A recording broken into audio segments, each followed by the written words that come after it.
नमस्कार विद्यार्थी मित्र, कक्षा 9 हिंदी विषय में आपका स्वागत है। अगले वीडियो में हमने स्वराज्य की नींव एकांकी का भावानुवाद किया था।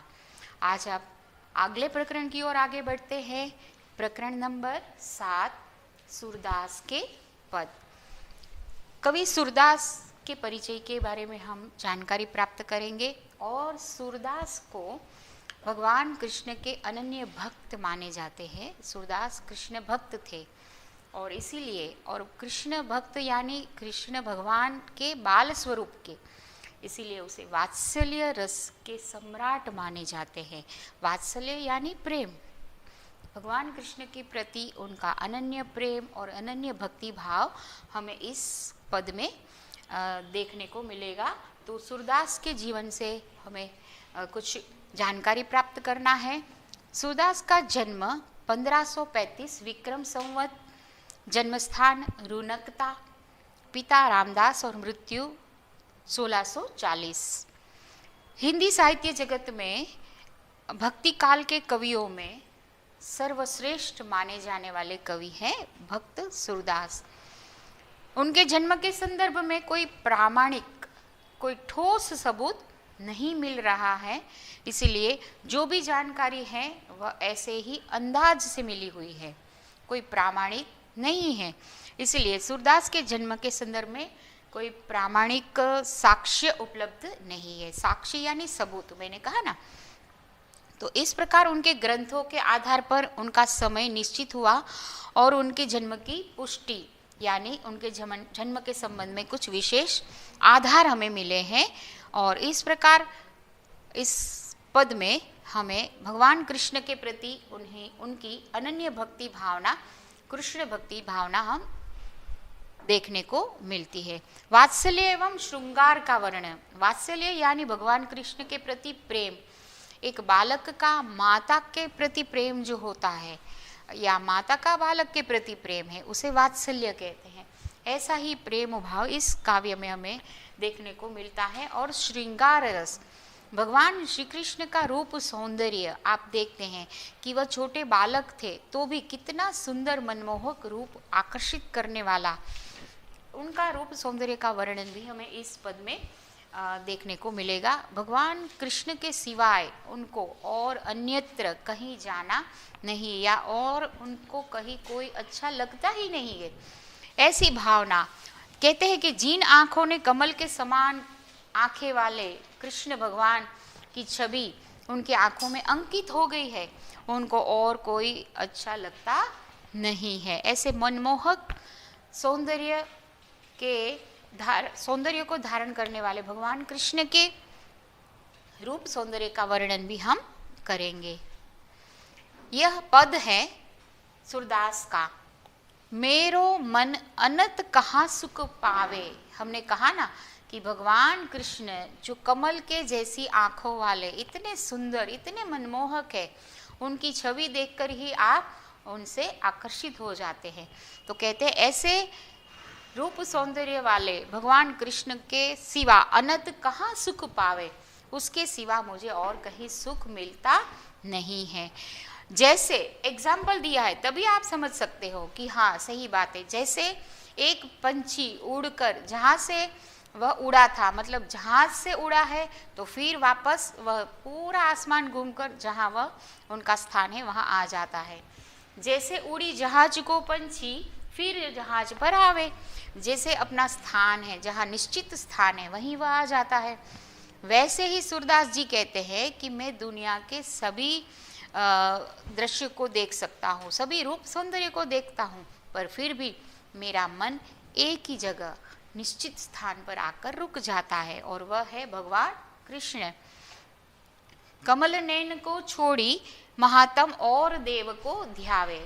पहले ही बताया कि कमल के समान आंखें वाले, घुंघराले बाल वाले और सुंदर हास्य धारण करने वाले, है ना, ऐसे भगवान कृष्ण के रूप सौंदर्य के आगे उनको कहीं और जाना ही नहीं है। उनको छोड़ी महात्म, ऐसे महात्मा, ऐसे महान भगवान कृष्ण के रूप सौंदर्य के सिवा उनको और देव को ध्यावे, और देव के प्रति भी उनको कोई आस्था श्रद्धा नहीं है।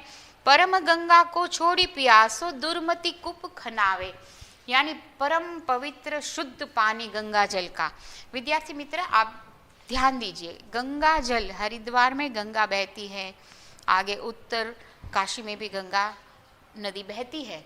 वहाँ से आप जल लेकर बॉटल में भरकर आ जाइए और घर में कोई भी लेकर आए और अपने घर में रखे, 5, 10, 15, 20 साल तक रखे, उसमें कोई फर्क पड़ता नहीं है। ऐसा शुद्ध पवित्र जल कहते हैं, ऐसे परम गंगा का जल छोड़कर कोई दूरमति, कोई खराब मति वाला होगा ना, वही कूप यानी कुएं का पानी पिएगा, क्योंकि कुएं का पानी अंदर पड़ा हुआ है, वह खराब हो सकता है।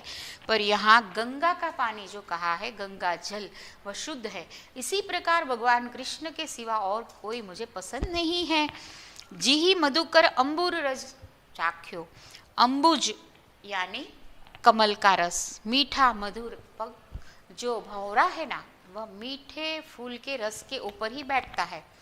इसलिए कहते हैं कि जिसने मधुर रस चखा है, क्यों करेल फल खावे, फिर कौन करेला खाएगा। जिसने सुंदर सुंदर पिज्ज़ा है या गार्लिक ब्रेड है या केक है, ऐसी सुंदर सुंदर चीज़ें जो आपकी मनपसंद है, वह छोड़कर कौन करेला या ऐसी कोई चीज़ें खाएगा, है ना। जो पसंदीदा चीज़ें हैं वही हमें अच्छी लगती है। भावे, यहाँ भावे का मतलब है अच्छी लगती है, पसंद है। सूरदास प्रभु कामधेनु तजी, छेरी कौन दुहावे। यह कवि कहते हैं कि सूरदास जी कहते हैं कि कामधेनु जैसी गाय को छोड़कर कोई छेरी यानी बकरी का दूध क्यों पिएगा। तो मतलब जो अच्छी सुंदर मनपसंद चीजें मिलती हैं, उसको छोड़कर हम कोई दूसरी चीजें ले सकते नहीं है। यानी हमें जो पसंद है वही मिल जाए तो फिर दूसरी और हमारा ध्यान जाएगा ही नहीं। देखिए, ये है भगवान कृष्ण की सुंदर मनमोहक छवि, आप सब देखते हो, ये बाल स्वरूप है। इनके रूप सौंदर्य से कोई भी आकर्षित हो जाता है। और आपने देखा है विद्यार्थी मित्र, किसी भी जाति धर्म का कोई भी भेदभाव बगैर आपने कभी कहीं स्कूटर पर जा रहे हो, गाड़ी में जा रहे हो, कहीं भी जा रहे हो, और पास में से कोई छोटा बच्चा, एकदम छोटा 6 महीने का, आपके समक्ष देखकर मुस्कुराता है, तो कोई क्या उसकी मुस्कुराहट के सामने मुस्कुराएगा नहीं, है ना। मुस्कुराएंगे ना। तो कोई भी बालक हो, सबको पसंद आते हैं। यानी बालक जो है भगवान का स्वरूप होता है, इसलिए उसकी जैसे कहते हैं ना, ऐसे इनोसेंट, ऐसे भाव वाले बच्चे को देखकर कोई भी प्रसन्न है। यहाँ भी ऐसे भगवान कृष्ण की छवि देखकर आप कहेंगे कि सूरदास जी जो है ऐसे भगवान कृष्ण के प्रति मनमोहक आकर्षित भाव से अपने प्यार और प्रेम वात्सल्य भाव प्रकट करते हैं। शोभित कर नवनीत लिए, नवनीत यानी मक्खन, भगवान कृष्ण के हाथ में मक्खन है, कितना सुंदर लगता है। घुटुरोनी चलन रेणु तन मंडित, और छोटे बच्चे हैं वह जैसे भी खाते हैं, मुंह पर गिराते हैं, अपने कपड़े बिगाड़ते हैं, या कुछ भी उनका रूप सौंदर्य जो भी है, पर तो भी आपको पसंद आएगा। ऐसे यहाँ भगवान कृष्ण जो है मक्खन खाते हैं। देखिए, घुटने पर बैठे हैं और मक्खन खा रहे हैं, मुख पर दधी मक्खन सब लगा हुआ है, और चारु कपोल लोल लोचन गोरोचन तिलक दिए। चारु यानी सुंदर, कपोल गाल है, कपाल है, उसके ऊपर सुंदर तिलक किया हुआ है, और गोरोचन तिलक यानी चंदन का तिलक।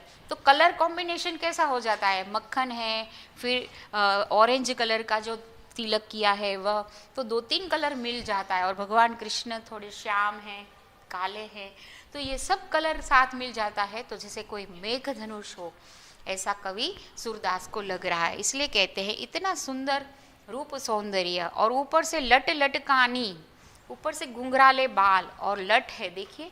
तो इतने सुंदर बालक को देखकर मधुप गण मादक मधु पिए, जैसे कोई भौरा कोई सुंदर मधुर रस पीकर गुनगुनाता है ना, वैसे भक्त कवि सूरदास कहते हैं कि मैं भी भगवान कृष्ण के रूप सौंदर्य में इतना आनंदित होकर मद मोहक रूप से आनंदित हो गया हूँ। कठुला कंठ ब्रज केहरी नख, और उन्होंने गले में, कंठ यानी गले में, केहरी नख यानी सिंह के नख का एक जैसे कहते हैं आप पेंडेंट जैसा कह सकते हैं, ऐसे 2 नख नाखून आते हैं, ऐसा पहना है। तो ये सब मतलब भगवान कृष्ण ने जो भी धारण किया है बहुत ही सुंदर और राजत रुचि रही है, मतलब हृदय को खुश करने वाले इतने सुंदर, यानी कहते हैं ना छोटे बालक को जो भी पहनाए, जो भी खिलाए या जैसे भी खाए वो सुंदर ही लगते हैं। ऐसे ही धन्य सूर एको पल यही सुख का, तो कवि सूरदास कहते हैं कि ऐसे सुंदर बालक को देखकर, उसके रूप सौंदर्य देखकर मैं इतना धन्य हो गया हूँ कि मुझे ऐसे एक पल भी मिल जाए भगवान कृष्ण के सौंदर्य को देखने का, तो सतकल्प जिए, कल्प यानी हजारों साल जैसे मैं जी गया हूँ, इतना आनंद मुझे मिलता है।